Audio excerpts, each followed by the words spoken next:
Revenge films. My husband is so nice to our oldest child and our third child, but for some reason, he treats our second child terribly. I was concerned, so I talked to my friend about it. Maybe he thinks you cheated on him because Jack doesn't look anything like him. You're positive that you didn't cheat, right? Of course not. There was nothing wrong with his pregnancy either. I became pregnant and gave birth to him, just like all of his brothers and sisters. I see what she meant about Jack not looking like his father.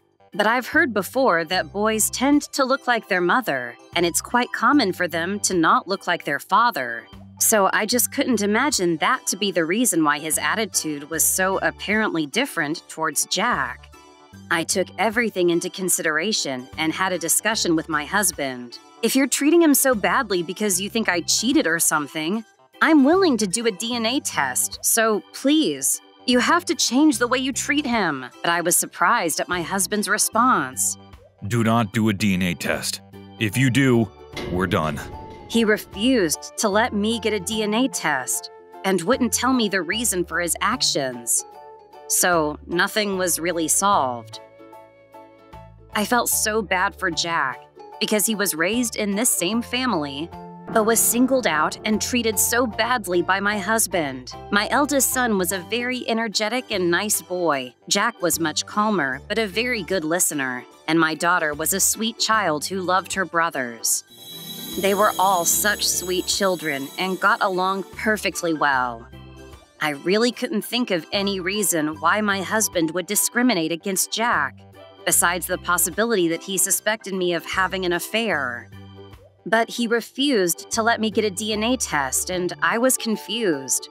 My husband was enthusiastic about our other two children and would celebrate their birthdays elaborately and teach them schoolwork and craft things with them. But when it came to Jack, he wouldn't even try to help him out on his homework. When they would go to the park, Jack's older brother had to invite him, or else he was left behind. It made me so sad to see how he was being left out like that. My husband wanted to be loved by the other two, so he would do everything they said, but would completely ignore Jack. My trust in my husband slowly dwindled, as I saw how obviously he was treating them differently and hiding the reason from me. I talked to my in-laws and had them talk to him many times, but nothing changed. It was always the same story. What's the big problem? Do not get a DNA test. I tried thinking of every reason possible, but it wasn't like Jack hated his father or like I was spoiling him compared to the others. I just couldn't think of anything, and I was confused. The day after I had a talk with him, I heard my husband yelling at Jack. You're not my kid. Stay away from me. That made me angry, and I got into a heated argument with him. I couldn't believe that he was still suspicious of me, even though he was the one that wouldn't allow me to get a DNA test. And how inconsiderate he could be to say such a thing to Jack. So you are suspicious, aren't you? Let's get that DNA test then. I had had enough of this situation. If you get a DNA test, I'll beat you. He was so committed to his response. I was fed up with the situation, the unexplainable attitude towards Jack and the DNA test. I decided to take time off school and work and take the kids to my parents' house. I made sure to notify my in-laws about this as well. I had already discussed my husband's attitude in the past, so my in-laws were very cooperative. My father advised me to test all our children and myself for our relationship. I told my children that we would be staying with Grandpa for a while, and my older son and daughter were very excited, but Jack seemed a bit anxious. It was heartbreaking to see him like that. Jack had done nothing wrong.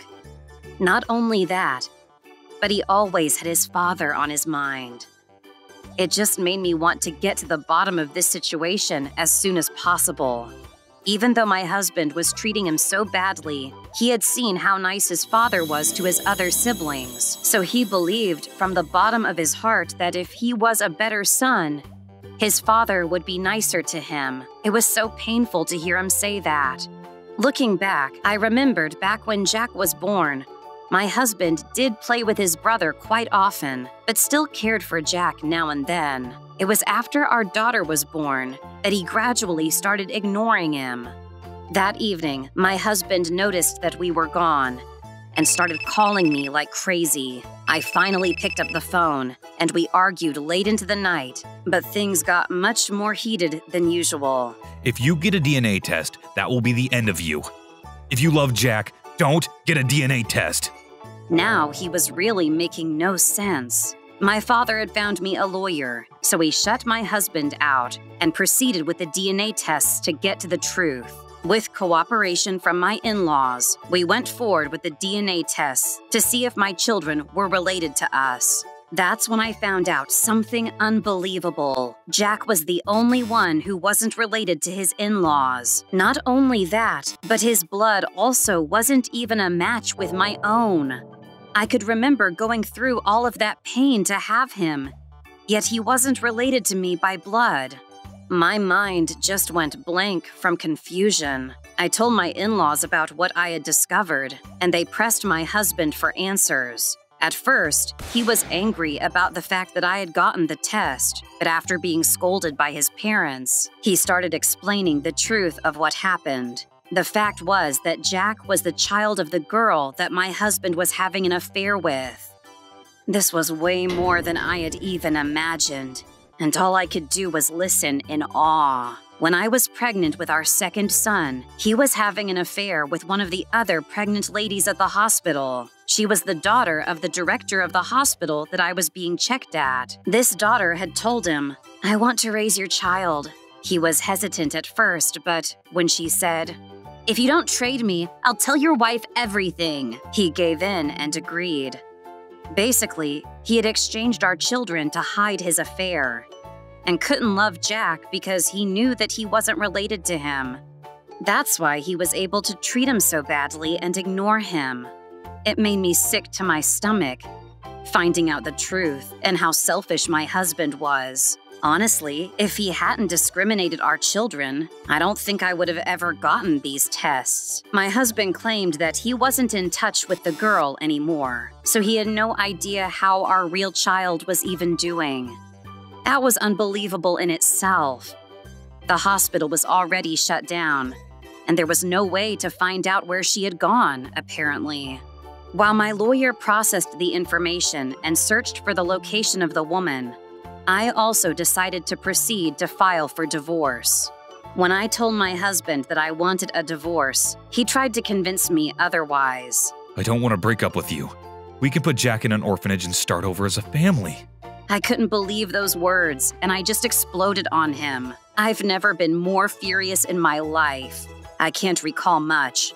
All I know is that I yelled at him using my whole vocabulary of derogatory terms. We were able to locate the girl without a problem as well, and had her pay me alimony and child support fees. And finally, the other day, I got my divorce. The switch evolved into a criminal investigation, and I heard that my real son was in an orphanage somewhere. I would be lying if I said that I wasn't concerned for my real son. But more than that, Jack is an important member of my family. It may sound cold, but I've decided to prioritize my life with my 3 children. Looking back, that time when my husband yelled at Jack cold-heartedly and said, "You're not my kid. Stay away from me," was not because he was suspicious of me cheating on him, but because he knew that Jack wasn't related to him by blood. That explains all his inexcusable actions towards Jack. Everything that happened was all his own fault. Of course, I can't forgive the girl either, but I got chills imagining how my husband was able to live with himself after so many years of unbelievable behavior. I don't plan to have anything to do with him ever again. How was today's video? If you enjoyed it, please subscribe, like, and leave a comment. Stay tuned for more.